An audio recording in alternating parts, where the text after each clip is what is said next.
Donc, effectivement, cette population âgée, Xavier nous l'a dit, alors il a mis le seuil à 50 ans, mais c'est vrai que les patients qui vont faire les formes les plus graves sont quand même les patients les plus âgés, à partir de 75 ans, de 80 ans, qui est aussi une population qui devient fragile, fragile pour le corona parce qu'elle est âgée, mais surtout parce qu'elle a plein de comorbidités, à la fois des comorbidités cardiovasculaires, et Xavier nous a bien montré que toute pathologie cardiovasculaire peut se décompenser et aussi un facteur potentiellement favorisant ces formes graves, et donc avec des complications qui vont être beaucoup plus importantes.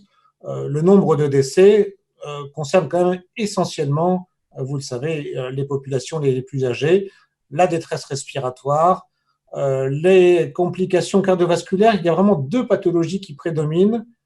C'est effectivement les maladies veineuses thromboemboliques, ou les thromboses même artérielles, avec une incidence qui est rapportée de 10%. C'est énorme, 10% d'incidence de ces pathologies, ce qui fait que vraiment de façon systématique, vous le verrez dans nos protocoles, on fait une prévention de la maladie veineuse thromboembolique parce qu'il y a vraiment cet orage cytokinique pro-coagulant qui arrive et qui augmente vraiment ce risque de thrombose.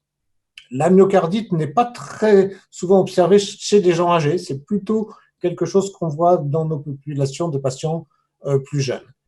Puis on va avoir d'autres complications, typiquement gériatriques. Quand un patient s'aggrave, il va se dénutrir, se déshydrater, perdre son autonomie. Et c'est la deuxième type de complication. Si le patient ne décède pas du coronavirus, il va décéder parce qu'il va perdre en autonomie et il va s'aggraver d'une autre pathologie, des fois se surinfecter ou alors décompenser une autre pathologie sous-jacente. Un point très important sur le diagnostic, on s'est aperçu que chez les gens âgés, il y avait plein de formes atypiques.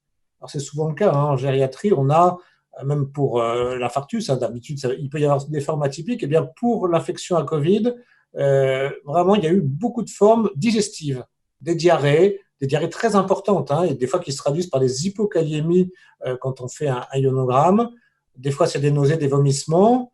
Alors, vous savez qu'il y a les formes anosmie, agueusie, et puis beaucoup de chutes, des patients qui tombent. Alors, quoi de plus banal chez un patient âgé qui tombe, mais on a vu une augmentation de la fréquence des chutes ou du syndrome confusionnel, donc des symptômes gériatriques vraiment typiques observés avec ce coronavirus.